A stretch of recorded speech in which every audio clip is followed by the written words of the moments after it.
So today you join me on another off-grid adventure in the UK, and today I'm going to be climbing a fell with this little lady, and we're going to be chasing the evasive liberty cap. So stay tuned. I'm going to show you whereabouts they grow, the conditions that you need, and the height required to guarantee that you're going to find libs in the field. So let's go.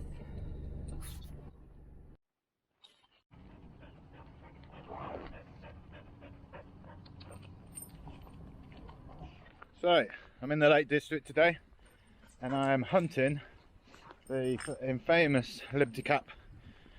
So I'm going to show you the areas that it grows. I'm going to show you how high up you need to be.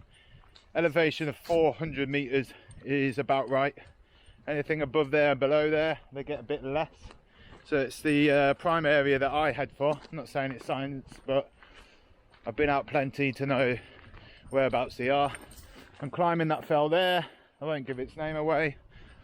And all mushrooms picked today be destroyed of before I leave the area.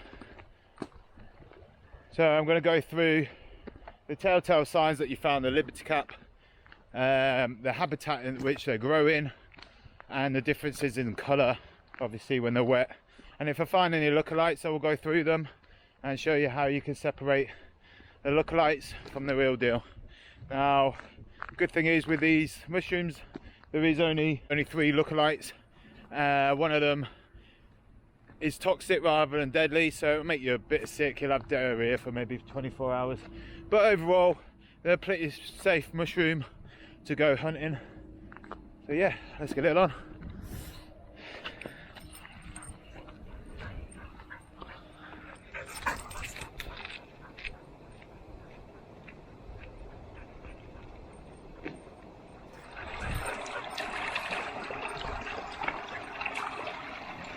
No.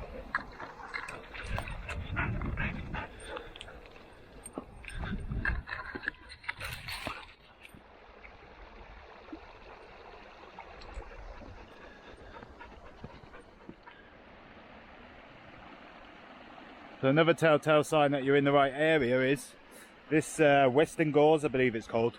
So it's prickly, that's how you can tell. Has a little yellow flowers that bud on it.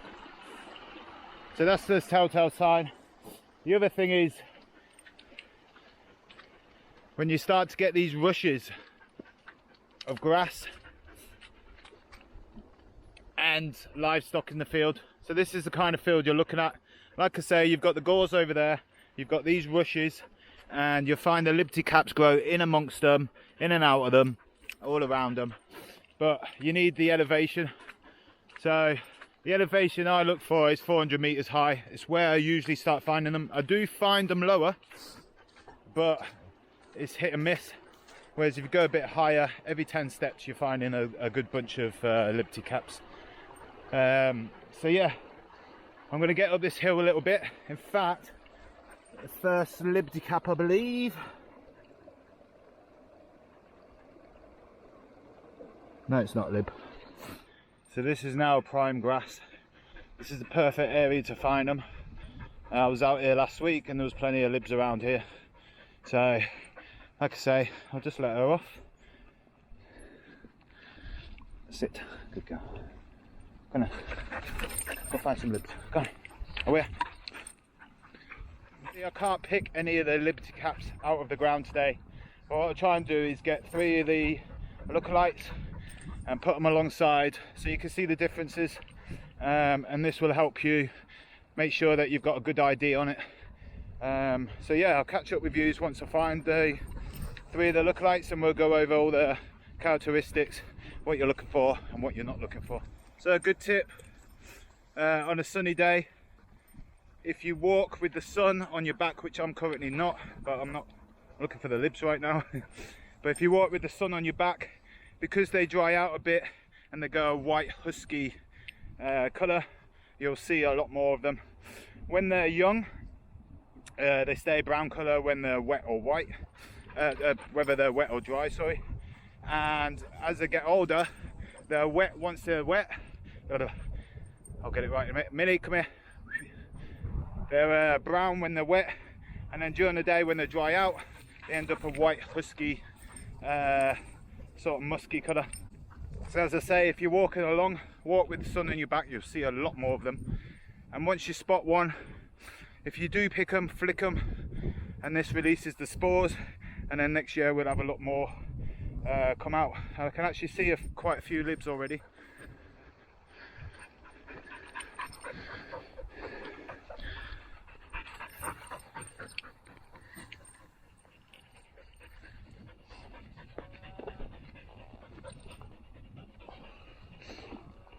Stay.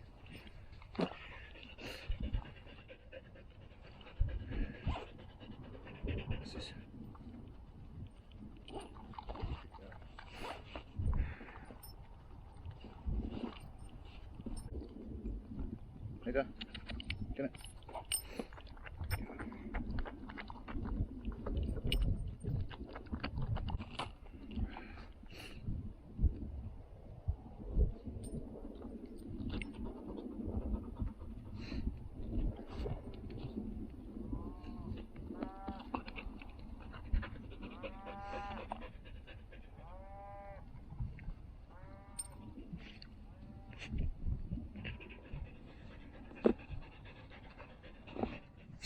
So here we have petticoat. The gills, as you can see, are a lot more purple, a lot darker. The stem is also a lot darker and a lot longer than a liberty cap. So you can't really get these mistaken because they are a lot bigger. And like I say, they won't have the nipple on the top. They'll have a convex curve at the top, but they're not a nipple as such. So then the next one we have is the mower's mushroom, or haymakers as I like to call them. They're kind of chocolate brown in colour. The stem breaks easier than libs, a lot easier. Yeah, and you'll have they have like light pink hue on the gills on the inside. So they do look a bit like libs from a distance. When they're wet they could do, however I doubt you're going to mistake them. The only other one which I'll put on the screen right now, as I haven't found one yet, the dung roundhead. Dung roundhead is white in colour. The gills are wavy and they're white as well. Kind of similar to this but not the same. As you can see, they're quite wavy. And obviously they grow in dung, whereas libs don't. So that's the main three that you're going to come across: the petticoat, the dung roundhead, and the haymakers. One of them is toxic, so it's going to give you diarrhea and the shits for 24 hours. But all in all, pretty safe to come picking libs.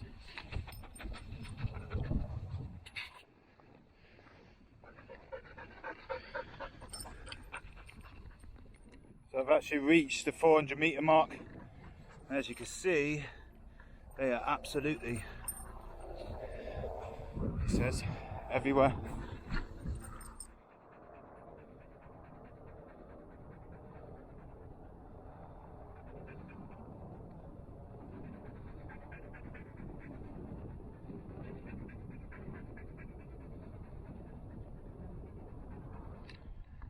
So I found a selection that I believe someone's chucked.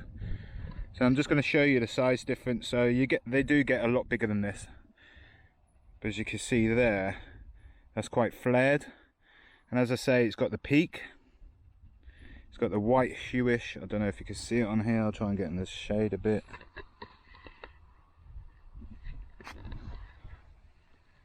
You can see the white hue there. And when they're younger, they will have either this brown colour, or if they're wet and they're older, they will still go a brown colour. However, the smaller ones, the younger ones, will not go white when they're dry. So they come in all shapes and sizes, and I'm just going to show you some key features so that you can make sure they are libs. Very easy, very simple mushroom to identify. So what you're first looking for is the cone. Now the cone is pointed, and as I say, they have a nipple on top. That one shows you a bit better because it is a different colour nipple. So yeah, you're looking for the nipple. Nipple's a telltale sign. The next thing is the colour. So they're either going to be a darkish brown where you can see the gills, you can actually see the stripes on the mushroom. Again, that lighting's not helping me here. You can see those stripes on it. Now the next telltale sign is the stripy, wavy, bendy, whatever you want to call it, stem. So if it's got, so you're looking for the nipple, the twisty stem, that's the second one. And now the third one, which is probably the best giveaway and almost a guarantee that you've got liberty caps, because the lookalikes do not do it. I'll just cover this. When they're wet, they do it, but they don't do it as well when they're dryish, although you can still see it just. But the best way is when they're wet like this. There is a gelatine, so if you split the cap, and you'll probably be able to see it here, there's a kind of gelatine jelly membrane over the top of the mushroom. Again, I'll try and split this side so you get a proper view of it. So there's a jelly kind of layer over the top, and so if you pull the mushroom apart like that, that's a telltale sign. That is a telltale sign. Again, here's another one that's partially wet, partially dry, and again you can just see the gelatine there.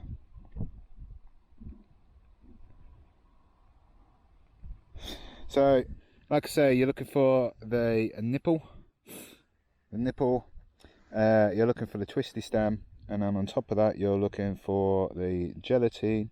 Now, as I say, eventually your eyes will get used to this, but I can tell a lib from any other mushroom very easily. You can kind of see the nipple there. Looks like it's a jelly nipple, and that's just the easiest way to tell. And again, like I say, if I pull that, you can see at the top there, it's kind of like a jelly membrane. So the next thing is you're looking for kind of purplish brown gills, and this is where it keeps its spores.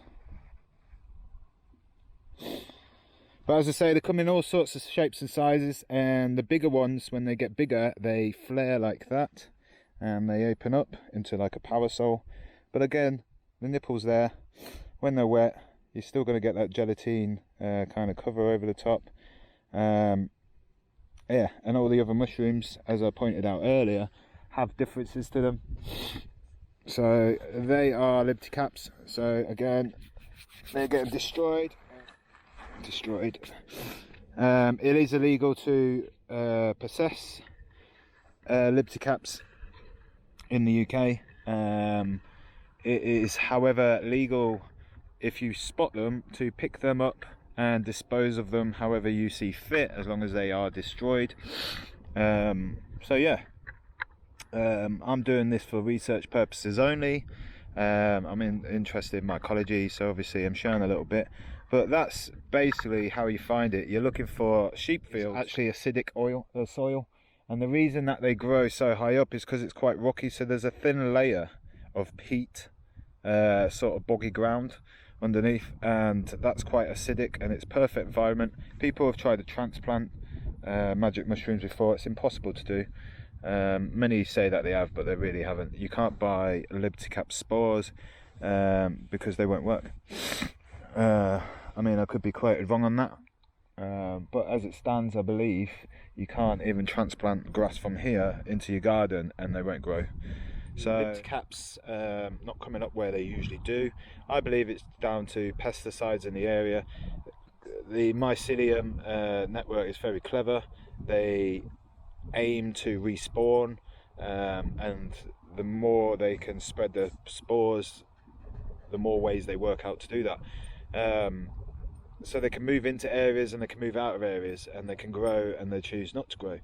A lot of the areas that I used to go to study these mushrooms, they didn't grow last year or the year before. Now, a lot of people blame the weather. However, I believe it's due to pesticides.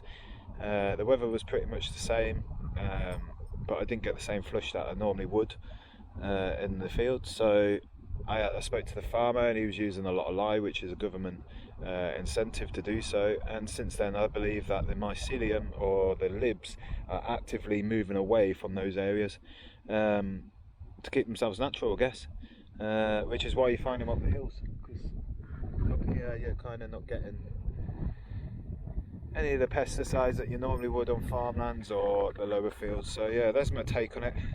As I say, you're looking for very grassy areas with a lot of rushes, a lot of gorse bushes, and then sheep are a telltale sign.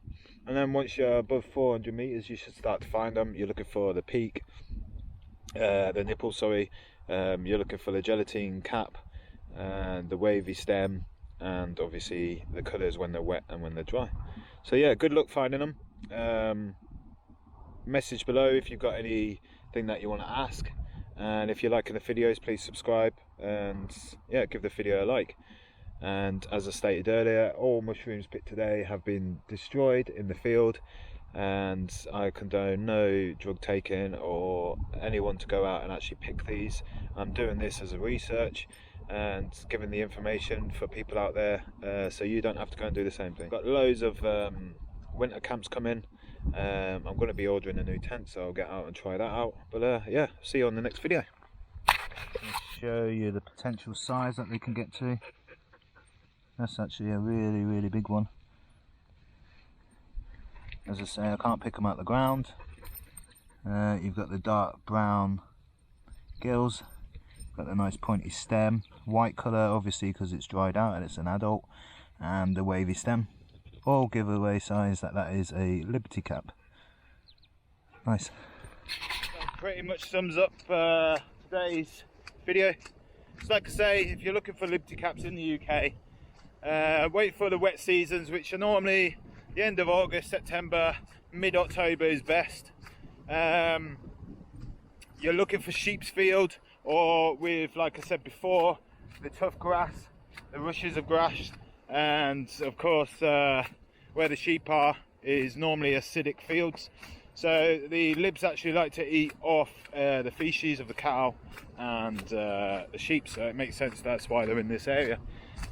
But yeah, stay safe, don't get caught if you are out picking them, and yeah, I hope you've enjoyed today's episode.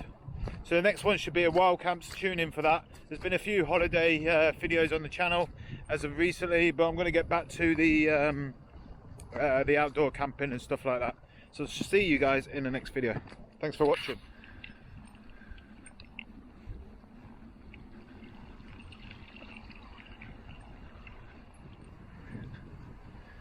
Here we have the remains of chicken in the woods. This one's a bit past it now, but same texture as chicken.